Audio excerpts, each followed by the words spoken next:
We are definitely back on Modern Warfare 3. All right, what's going on, guys? It's Chef.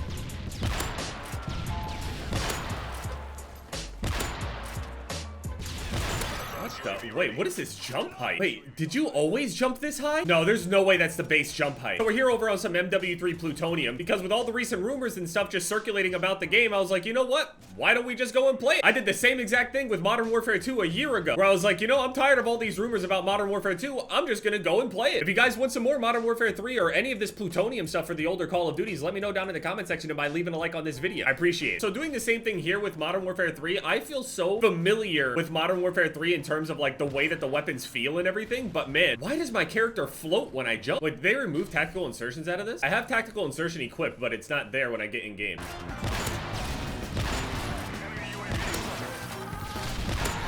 Oh man, I forgot about these FMG holy shit, I forgot about these. There were so many insanely strong things on this game. What? Burst fire Dragunov? Oh, death streaks. Oh, wait, I just thought about it. I know a lot of people at this point are like, dude, how are you even holding out hope? How do you even have any faith after just experiencing Vanguard and now Modern Warfare 2? How are you still hopeful at all for the series? I know people don't want to believe it, but there actually have been worse years.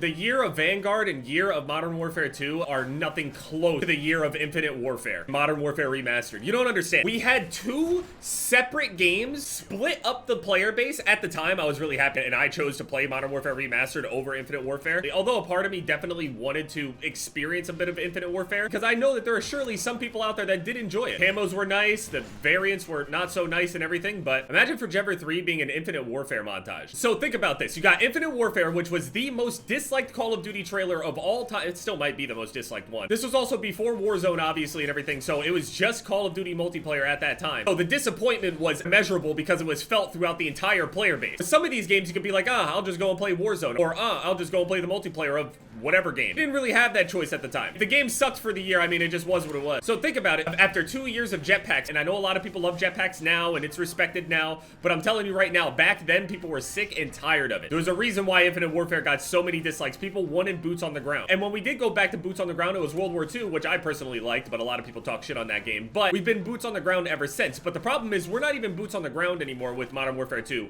We're pretty much bricks on the ground. Like, at least on this game, without all the slide canceling and all that other shit, at least I can, like, jump. At least I can ADS and move my weapon around. At least my weapon's handling doesn't feel like shit. So a player base that's hurt, low morale, they get a third year of jetpacks when people really didn't want it. They wanted to go back. Not being a jetpack game is literally what sold Call of Duty World War II. That was the entire marketing thing. Not being jetpacks. So people did not want jetpacks anymore. They didn't want to play that game. Then they also did Modern Warfare Remastered, which a lot of OG players and people that wanted classic boots on the ground Call of Duty and shit. But for a lot of people, it wore thin because they had already played COD 4 a shit ton. Although Modern Warfare Remastered and COD 4, like they are the same game, but they're not exactly. There's definitely some like mechanical differences in the game, but generally it has the bones of COD 4. That was also a dead dying game because newer players wanted something new, not something older that they could have already played before. Now, although I was happy as an older player, I can understand from a business standpoint why they don't do the two separate games anymore. At least released at the same time the way that they did. But I know creators that weren't creators anymore during that year. You don't understand how it was so fucking, I don't want to hear it. It didn't have the blow up from Warzone or anything either. Like, it was bad. Now look how quickly I'm moving with Stalker on.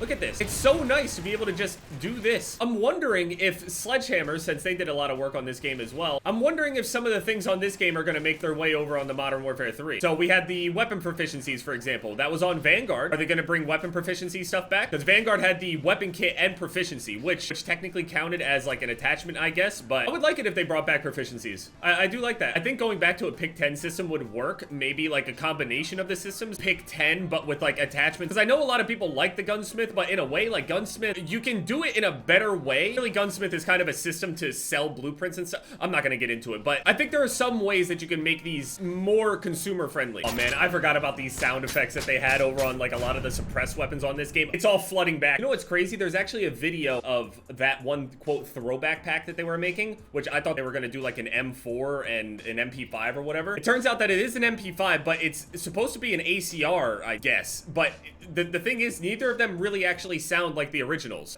Why didn't you do an intervention? I don't understand. That's literally the most iconic weapon sound that you guys have ever created. Like, as a company, every single lobby I'm joining, I'm just getting my ass beat. I looked down at it thinking that it was like one of those motion sensor things because I did not want to accept that that was a C4. Think about Sledgehammer, even if something is broke or shitty to a lot of people, like, I don't know, Sledgehammer games are always just fun as fuck. It's always fun. People are getting banned by the anti-cheat. Why would you try to use hacks in this shit?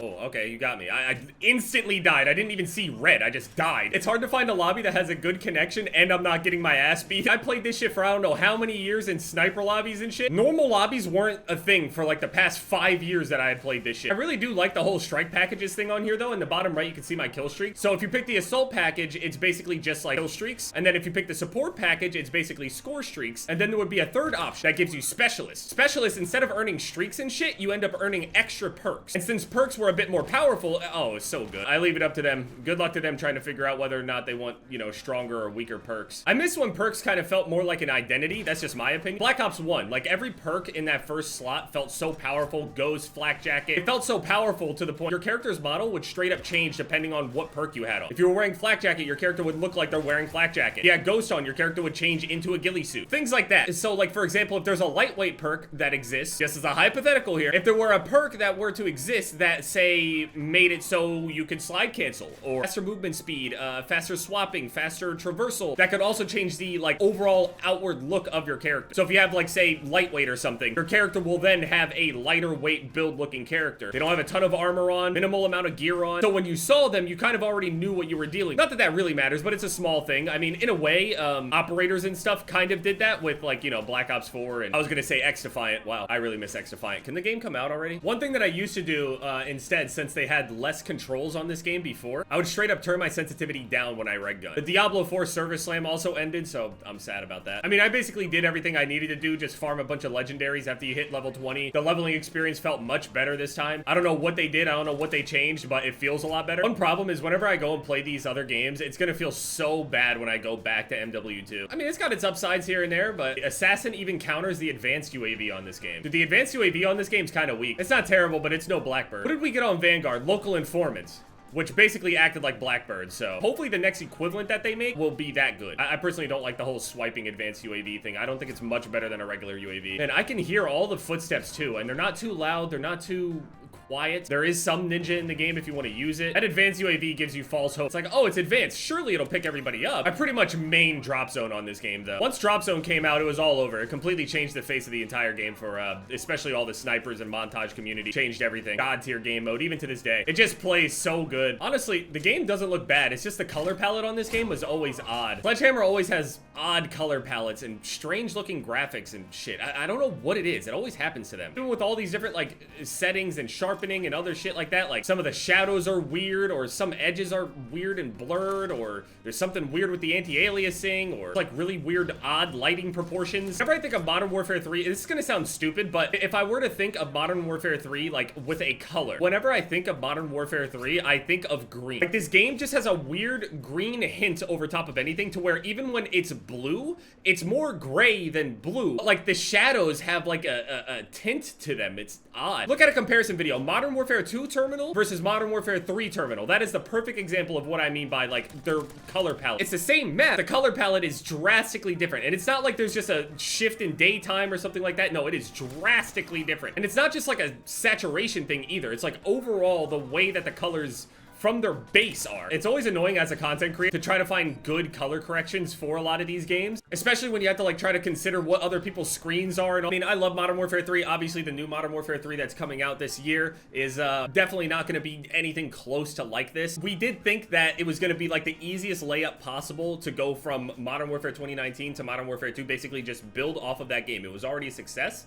Just build off of it, whatever that means for them, instead of changing too much. But then they went and changed way too much, and the player base just suffers for it. I think Vanguard, in terms of some of the design choices, were going in the right direction in terms of speed and other things like that. We definitely were not playing a snail game, but instead we were playing a ridiculously fast game. But realistically, I mean, I think Vanguard would have done better just in a modern setting in general, just not in a World War II setting. It just would have done better, period. I think the World War II setting had a bigger effect than people realize. It launched with a shit ton of maps, but a lot of them were I had to basically force Blitz on in order to, like, make them playable for me. And basically by playable, I mean getting into more gunfights more often. Gunfights happen in locations that make sense on the map. The lines of sight are...